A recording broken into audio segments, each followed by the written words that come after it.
Alright guys, TouchGrabber back again today. Hope you're enjoying your day so far. Today we are going to talk about the Minnesota Rocket team that was confirmed last night. They had a pretty tragic end to the Modern Warfare season. I think they lost something like 9 series in a row, placed the worst they possibly could at the World Championship. Actually, we can look at that on screen right here. They decide to eliminate their entire roster. Everybody goes. Cillian Assault rumoured to be going to the Los Angeles Guerrillas. Alex rumoured to be going to the London Royal Ravens. The rest of the guys we're not so sure, but they completely axed their entire team. Brian Saint stays there as the coach.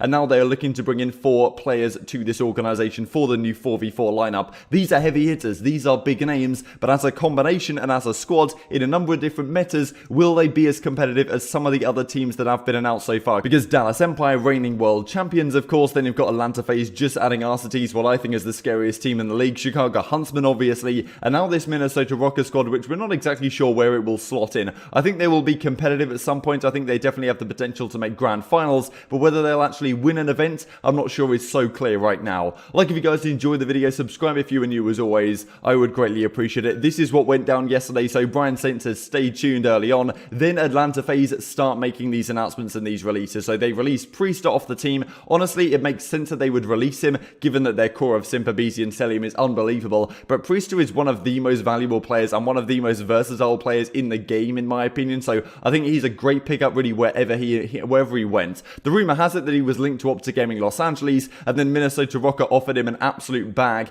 and he decided to take that instead. And given the world situation right now, can't really blame him if there is some truth to that. But Priester can play any role. Really happy for the Minnesota Rocket. They've decided to get him on board. That's certainly a great pickup, and really whatever the meta looks like, Priester is going to slot into your team very nicely indeed. So that's going to be a good pickup. The second removal that Atlanta FaZe make, of course, is Major Maniac. Given that core 3 of Simpa, BZ and Celium, as we said, Maniac and Priester are pretty much always going to be the odd ones out on that team, given that they wanted to bring in a dedicated main AR like Arcites that we talked about yesterday. So Maniac, a very talented player, didn't necessarily get to show it this past season, but he was great on Gen G in the Black Ops 4 season and in the World War II days as well on the, I think it was the Elevate squad at the time at the World Championships especially, so definitely another great player. But in terms of roles, this is where the question marks start to get raised with this Minnesota Rocket team, and then Subliners confirmed that Attach was gone as well. Talked about this a while ago, some of you guys said I was crazy, but yes, Attach leaving the Subliners, going to be joining the Minnesota Rocket. This then is the team, so they do this like announcement video. This is the squad. Attach, Priester, Accuracy of course also from the Subliners, and Major Maniac. So Priester and Maniac, 2 guys over from the FaZe Clan team from the Atlanta FaZe squad last season that won a fair few events. Attach and Accuracy that won an event at the New York Subliners own home series last season as well. This has been a duo for a little while now. We'll just look through exactly what their careers look like playing with each other, so because these guys do certainly have some former team chemistry here,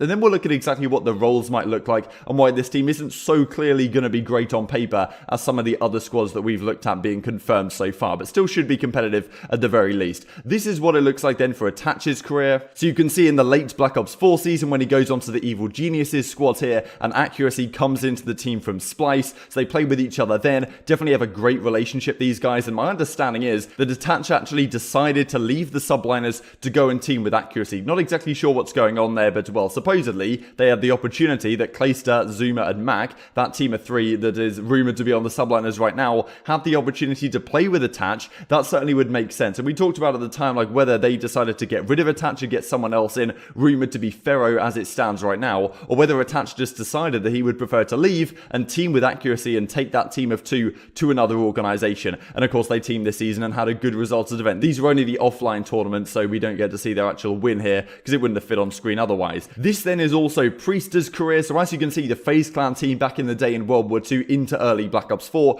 Priester and Attach are on the same team. They won the Stage 1 playoffs. Interestingly, at this event, they had Crowder, right, who was known as Replays at the time, but Zuma and Attach were the main SMG duo. Zuma was kind of the entry SMG, the first man in, Attach was the second man in, and then Priester was like the flex on the team, like on maps like Ardennes Forest, it'd be Priester and Crowder, Priester and Replays running the STGs, and Zuma and Attach would be using the PPSHs. Those were like the SMGs, ARs in those games. So, you know, it's interesting to see that now we don't have Zuma on the team, and instead Priester is going to be filling that SMG role, and it looks like Attach is going to be like the first entry SMG. Priester's going to be supporting him based on what Priester said on stream last night. Then you've got Maniac in that kind of flex position, and then Accuracy as your main AR. So let's have a look at this then. They talk about the roles, of course, in this clip, but let's look at this team and try and break it down a little bit more detail. So let's start with the SMG duo, that being Attach and Clayster. And Clayster can fit into any role, no problem at all. Like, he can be a main AR like he's done that in the past. He can be an entry SMG, a grapple Sorg like he was on 100 Thieves to great effect in the Black Ops 4 season. He can do anything. Not worried about him. He's going to fit into any role, no problem at all. Attach is a slight question mark if you're having him as your like entry SMG. Typically, Attach isn't the fastest player in the game, but it does have to be considered that we're going back to 4 versus 4.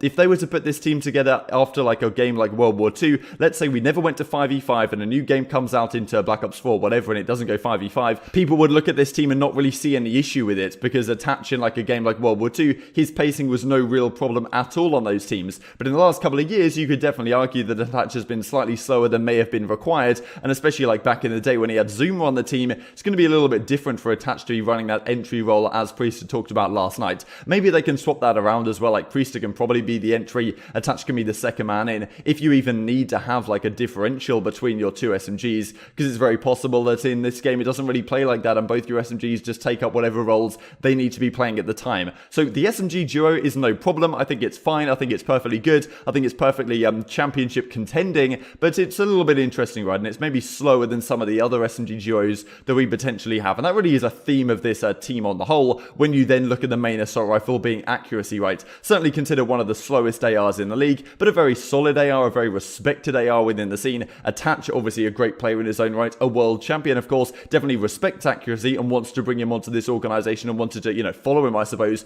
to wherever he was going to go. Then again, not necessarily the most technically skilled assault rifle in the game. There's certainly other ARs that you could say like beat out accuracy in terms of pure aim and pure performance, but accuracy certainly brings a lot of intangibles to the squad. He always manages to put together a team, it seems, at some point in the year, which is competing for championships at the very least. Won a couple of championships, of course, in the World War II days on the Team Caliber squad. I mean, Attach has done a similar thing over the last couple of years as well. So accuracy I don't mind as a pickup, but if you have accuracy on your team as the main AR, you definitely need a very, very competent flex player to fill out the rest of the lineup. And there's definitely an argument to be made that Priester could have run that flex role and you get an SMG in, right? Like, what if you got a guy like Apathy in the team, have Apathy and attaches your SMG duo, Priester as the flex and then accuracy as the main AR, or even like Attach could quite happily run the flex, to be honest. Like, all these 4 guys that you can see on screen right here are very comfortable with an assault rifle in hand, but like only 2 of them are very comfortable with the SMG in hand. That's where the question comes in. And Maniac, definitely a very solid player, proved it over a couple of seasons. I mean, we'll look at what Easy Mac has to say here about running a top flex back in the Black Ops 4 days. Then again, of course, like the Maddox was a different weapon to what we've typically seen flex players run, and it wasn't like Maniac had to use a Sorg, which maybe wouldn't have been so ideal for him. And who knows what the meta's going to look like, right? Like, if it does go to a 3 SMG meta on certain maps, this is a team which I can certainly see struggling, right? Because Maniac on the SMG, yes, he's a very solid player, but he's not in his best position doing that, right? And yes, he can run a flex. If we have a game like Black Ops 4, I think this team is praying effectively for a game to play exactly like Black Ops 4, when you've got like 2 Sorgs on the map, or maybe even you just have one of your SMGs on the Sorg, 2 Maddoxes and 2 ICRs, or 1 ICR, sorry, I'm still thinking in 5v5 mode. But yeah, let's say you have 1 ICR on accuracy, like 1 Maddox on Major Maniac, or maybe 2 Maddoxes and Major Maniac and Priester, attach on your Sorg, or maybe Priester on your Sorg, attach on your Maddox. That's a team that works perfectly fine. But we don't know if the game's going to play like that, right? And that's what makes this team risky, in my opinion. You have a guy like Priester who is so versatile, but you're not filling out your roster with a couple of SMGs in, an additional one to attach, which means that Priester can actually use that ability that he has to be super versatile. Because Priester's role is basically set already. He's just going to be an SMG for the entire year, which maybe doesn't open up the opportunities that he has as a player to fill out a roster in a number of different ways that he could potentially want to. There's some discussion here about, for Merk as well, saying the switch to 4v4 naturally slows everything down anyway, so this team may well be built well for that game, and I can certainly see the understanding. Nameless's comment on S&D I think is also a good one. These are very good S&D players in history as well, so definitely think their search and destroy is no problem at all, but the roles are a little bit interesting, right? And I can definitely see it working out. The SMG duo is fine. Major Maniac has been a great player the last couple of seasons in the role that he has run, and if we get those roles working perfectly, and if the meta is as I suppose they are expecting it to be, or certainly hoping it's going to be, this team is going to have no problems at all. But in terms of the firepower, there is certainly a question mark, especially when you consider it to the other teams that have just been confirmed. I can imagine they're going to be competitive, as we talked about. Their search and destroy should be good. I think they'll make a grand finals at some point of an event, but given the other teams we talked about, Riley, you've got the Dallas Empire, Crimsix, Hukuli, Shotzi, you've got Atlanta FaZe, Simp, Abizi, Celium, Arcides already confirmed, you've got Chicago Huntsman, Scump, Formal, Envoy, and Dashy. This squad, like, in comparison to those is relatively underwhelming, I suppose, compared to those announcements that we've just had. I think this team is going to be in the top 6 range. I think they're going to be competitive at a time. I think that Accuracy and Co always tend to put together a team which does compete for championships, and I do rate a number of these players relatively highly on this squad.